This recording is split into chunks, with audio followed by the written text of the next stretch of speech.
Hello and welcome. मैं विकास राय आप लोगों का स्वागत करता हूं आपके और हमारे इस खूबसूरत से चैनल एलिक्सर सर्कल पे, और उम्मीद करता हूं कि आप लोग अच्छे से पढ़ाई कर रहे होंगे। आज जो हम पढ़ने वाले हैं वो है क्लास 9 का चैप्टर सेल। आइए मैं आप लोगों को सेल से इंट्रोड्यूस कराता हूँ। सबसे पहले सेल किसे कहा जाता है, उसके बाद मैं आपको बताऊंगा सेल डिस्कवर कब हुआ, कैसे हुआ। उसके बाद मैं आपको बताऊंगा यूनिसेलुलर मल्टीसेलुलर किसे कहते हैं। तो सबसे पहले हम पढ़ते हैं सेल के बारे में। सेल वर्ड आया कहां से? देखिए यहाँ पे मैंने लिख भी दिया है, जिससे आप लोग चाहे तो इसे उतार सकते हैं आराम से पॉज करके। अब मैं आप लोगों को समझाता हूँ सेल किसे कहते हैं। The word cell is derived from Latin word cella. जो सेल था वो लैटिन वर्ड सेला से हमें मिला था, जिसका मतलब होता है सेला मींस स्मॉल रूम, बहुत ही छोटा कमरा। इसके नाम से पता चलता है छोटा कमरा से क्या होगा कि सेल जो है वो बहुत ही छोटी इकाई है, बहुत ही छोटी इकाई है, हमारे जीवन की सबसे छोटी इकाई कह सकते हैं। अब देखिए यहाँ पे सेल की डेफिनेशन लिखी है मैंने। Cell is the structure and functional unit of life. Cell जो है वो स्ट्रक्चर एंड फंक्शनल यूनिट है हमारे लाइफ की। और डिफाइन की एक मैंने, और cell is the smallest unit of life. Cell जो है वो सबसे छोटी इकाई है हमारे जीवन की, ऐसा कह सकते हैं। सेल जो है और भी डिफाइन लिख सकते हैं, खुद से आप इसकी डिफाइन लिख सकते हैं। सेल जो है वो माइक्रोस्कोपिक यूनिट है, जिसे हम अपने नेक्ड आई से नहीं देख सकते हैं। माइक्रोस्कोपिक यूनिट्स को भी सेल कहा जा सकता है। अब मैं आप लोगों को बताता हूं सेल जो था वो कैसा होता है। सेल होता कैसा है? सेल जो होता है वो साइटोप्लाज्म से अंदर उसके साइटोप्लाज्म बना होता है, जिसके ऊपर क्या होता है, साइटोप्लाज्म जो होता है इनक्लोज होता है एक मेम्ब्रेन से। एक मेम्ब्रेन होती है सेल के ऊपर और उसके अंदर साइटोप्लाज्म होता है। जो साइटोप्लाज्म होता है वो इनक्लोज होता है मेम्ब्रेन से।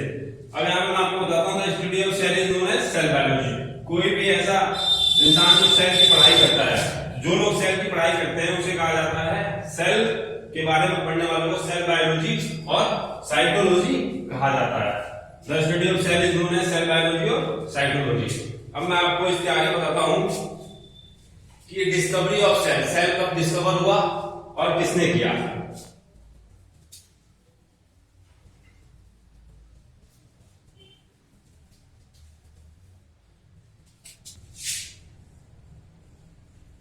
Discovery of cell,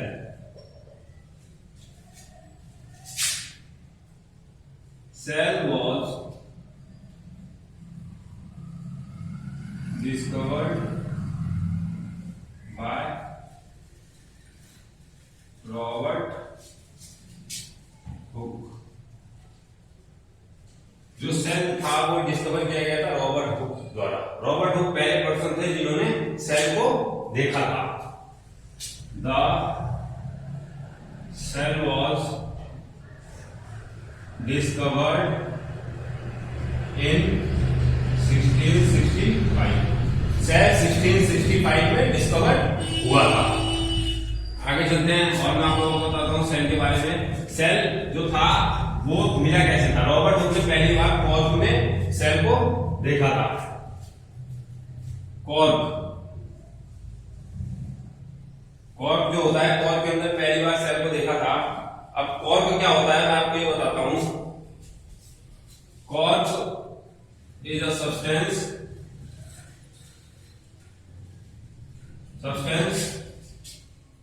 obtained from bark of a tree। Bark क्या होता है? छाल। जो पेड़ की छाल होती है उसके अंदर होता है कॉर्क, और कॉर्क के अंदर रॉबर्ट हुक ने पहली बार सेल को देखा था। उस समय नया नया माइक्रोस्कोप बना था, तो इन्होंने सोचा चलो भाई माइक्रोस्कोप में कॉर्क को देखते हैं। तो इन्होंने देखा तो उसके अंदर बहुत ही छोटे माइक्रोस्कोप यूनिट्स में उन्होंने सेल को पहली बार देखा। अब आप लोगों को समझ में आ गया डिस्कवरी ऑफ सेल, सेल किसने ढूंढा, कब ढूंढा और सेल मिला कैसे था। अब मैं आप लोगों को बताता हूं इससे आगे यूनिक ऑर्गेनिज्म कितने टाइप के होते हैं, यूनिसेलुलर ऑर्गेनिज्म और मल्टीसेलुलर ऑर्गेनिज्म क्या होते हैं।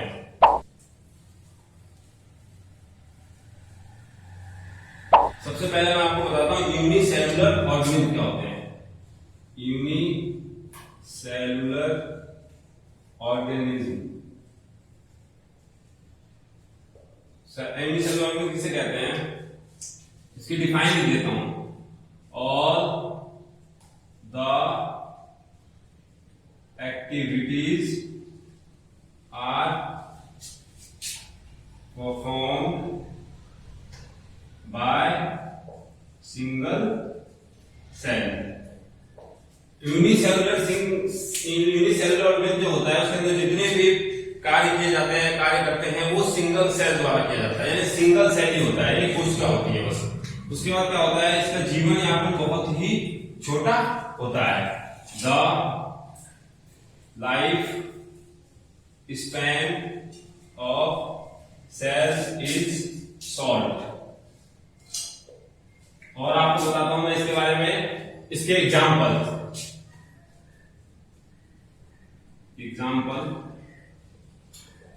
बैक्टीरिया,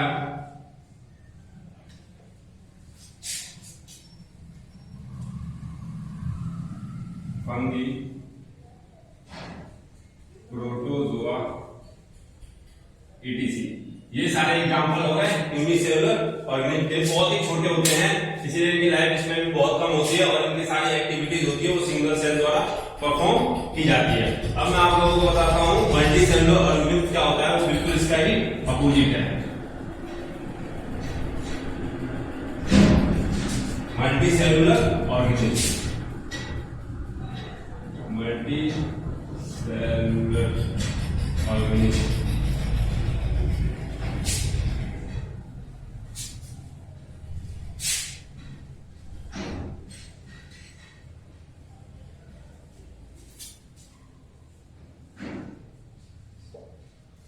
मल्टी सेलुलर ऑर्गेनिज्म कैसे कहते हैं, नाम से ही पता चला मल्टी, बहुत सारे होंगे। तो मल्टी सेलुलर ऑर्गेनिज्म कहते हैं इसके अंदर सारी एक्टिविटीज जो होती है परफॉर्म की जाती है लार्ज नंबर ऑफ सेल्स द्वारा। सारी एक्टिविटीज जो होती हैं वो परफॉर्म की जाती हैं लार्ज नंबर ऑफ सेल्स द्वारा, उसे कहते हैं मल्टी सेलुलर ऑर्गेनिज्म। इसकी लाइफ स्पैन जो होती है बहुत ही लंबी होती है। द लाइफ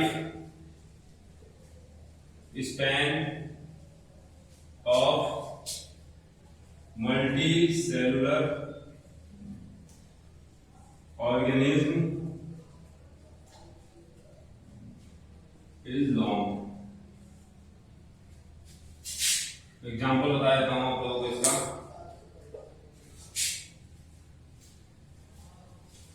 ह्यूमन बींग्स,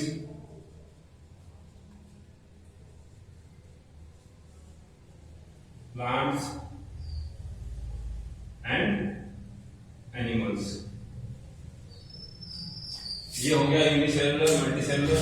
मैंने आपको बता दिया डिस्कवरी ऑफ सेल कैसे हुई, ये मैंने आपको बता दिया। सेल किसे कहते हैं ये मैंने आपको बता दिया। अब हम लोग आगे जो पढ़ने वाले हैं वो है प्रोकैरियोटिक और यूकैरियोटिक। अब जो हम पढ़ने वाले हैं वो अगला टॉपिक हमारा प्रोकैरियोटिक और यूकैरियोटिक क्या होता है, उसका डिफरेंस भी मैं आपको साथ साथ ही समझाता चलूंगा।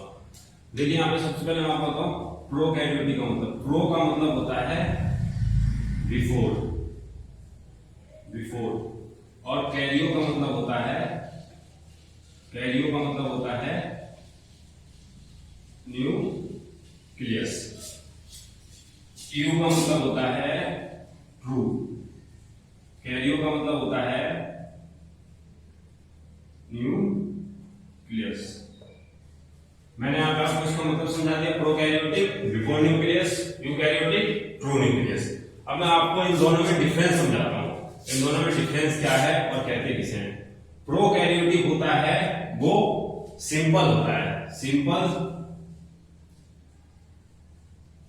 In nature. बिल्कुल ही प्रोकैरियोटिक जो होता है बहुत ही सिंपल होता है। यूकैरियोटिक जो होता है वो कॉम्प्लेक्स होता है, complex in nature and fully developed. Fully developed होता है यूकैरियोटिक और ये सिंपल होता है।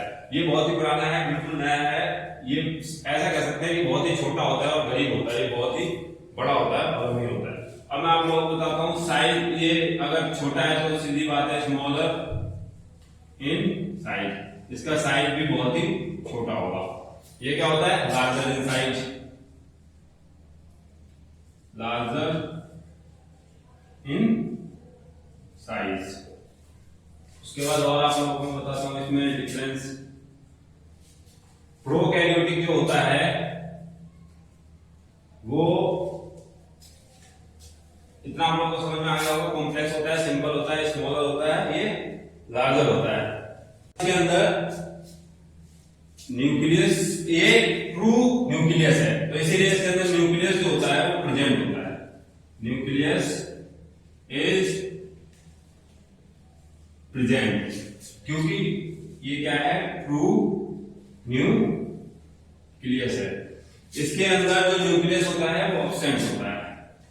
Nucleus is absent. इसमें न्यूक्लियस की जगह क्या होता है, न्यूक्लियोइड्स। न्यूक्लियोइड्स होते हैं, न्यूक्लियस की जगह काम करते हैं। ट्रू न्यूक्लियस है, इसके अंदर न्यूक्लियस तो प्रेजेंट होगा ही। उसके बाद मैं आपको बताता हूं, इसके अंदर ओनली वन क्रोमोसोम्स काम करता है। वन क्रोमोसोम्स, एक क्रोमोसोम्स होते हैं। इसके अंदर मोर देन वन क्रोमोसोम्स। और प्रोकैरियोटिक जो होता है वो यूनिसेलुलर होता है, यूनिसेलुलर। प्रोकैरियोटिक जो होता है वो यूनिसेलुलर होता है, और जो यूकैरियोटिक होता है वो यूनिसेलुलर भी हो सकता है, यूनिसेलुलर भी हो सकता है और मल्टी सेलुलर भी हो सकता है। अब मैं आप लोगों को यहाँ पे एग्जांपल बता देता हूं। इसका एग्जांपल हो गया बैक्टीरिया, ब्लू ग्रीन एल्गे। यहां पे एग्जांपल बता देता हूं, फंगी, प्लांट्स एंड एनिमल्स। यहां पे मैंने डिफरेंस लिख दिया, इसको अच्छे से समझा दिया। उम्मीद करता हूं आप लोगों को इस टॉपिक बहुत अच्छे से समझ में आया होगा। अगर आप लोगों को कोई भी डाउट होता है इस टॉपिक में तो आप कमेंट सेक्शन में जरूर बताएं। अब मैं आप लोगों को आगे पढ़ाता हूं, जो अगला टॉपिक है वो है प्लाज्मा मेम्ब्रेन। अब मैं आप लोगों को बताने वाला था प्लाज्मा मेम्ब्रेन, लेकिन आप लोगों को प्लाज्मा मेम्ब्रेन और सेल वॉल एक साथ बता रहा हूं ताकि आप डिफरेंस भी आसानी से समझ पाए। दोनों आपको एक साथ समझाएंगे तो आप आसानी समझ पाएंगे और आपको याद भी रहेगा। सबसे पहले यहाँ पे मैंने डिफरेंस तो लिख दिया है, लेकिन मैं आपको सबसे पहले बताता हूँ प्लाज्मा मेम्ब्रेन जो है वो बनता किससे है, प्लाज्मा मेम्ब्रेन के अंदर होता क्या है। प्लाज्मा मेम्ब्रेन जो बनता है वो बनता है प्रोटीन्स और फॉस्फोलिपिड्स। फॉस्फोलिपिड्स प्लाज्मा मेम्ब्रेन किससे बनता है, प्रोटीन्स और फॉस्फोलिपिड्स से। सेल वॉल किससे बनता है, सेल वॉल बनता है साइटोप्लाज्म। सेल वॉल जो बनता है it is made of cytoplasm and plasma membrane is made of proteins and phospholipids. अब हम लोग आ जाते हैं इसके डिफरेंस में। सेल वॉल होता है क्या, सेल वॉल पाया कहां जाता है, सेल वॉल जो होता है वो पाया जाता है सिर्फ प्लांट सेल्स में।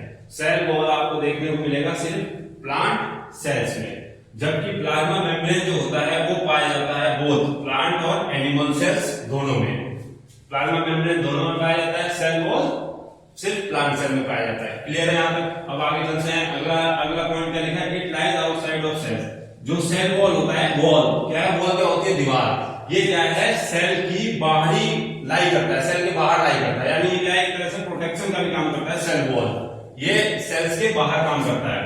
प्लाज्मा मेम्ब्रेन क्या होता है, it lies on the outside of animals. Animal cells के बाहर होता है और प्लांट सेल्स के इनर में काम करता है। प्लाज्मा मेम्ब्रेन प्लांट सेल के इनर में होता है, क्यों, क्योंकि यहाँ पे प्रोटीन्स और फॉस्फोलिपिड्स है। ये तो बाहर हो नहीं सकते, बाहर होकर क्या करेंगे, बाहर का क्या काम है, प्रोटीन और फॉस्फोलिपिड्स का। तो ये क्या करते हैं, एनिमल सेल के बाहर रहते हैं और प्लांट सेल के इनर रहते हैं। ये क्या होता है, जो सेल वॉल होता है वो एक नॉन लिविंग है, नॉन लिविंग होता है और थोड़ा मोटा होता है प्लांट सेल्स में। लेकिन जो प्लाज्मा मेम्ब्रेन है वो क्या है, लिविंग है और बहुत ही पतला होता है, थिन होता है। और यहाँ पे क्या बताता हूँ मैं आपको सेल वॉल के बारे में। सेल वॉल जो होता है रिजिड होता है, बहुत ही ठोस होता है, कठोर होता है। लेकिन जो प्लाज्मा मेम्ब्रेन होता है वो फ्लेक्सिबल होता है। ये क्या है, जनरली परमिएबल। इस वर्ड का मतलब आपको अच्छे से समझना है, परमिएबल क्या होता है। जनरली परमिएबल का मतलब है सेल वॉल जो होता है वो कोई भी उसके अंदर एंटर और एग्जिस्ट कर सकता है, इन आउट कर सकता है, कोई रोक टोक नहीं होती। लेकिन ये जो वर्ड लिखा है यहाँ पे सेलेक्टिव परमिएबल, एक क्वेश्चन भी आता है इससे रिलेटेड पेपर में कि सेलेक्टिव परमिएबल क्यों होता है plasma membrane, why plasma membrane is selective permeable.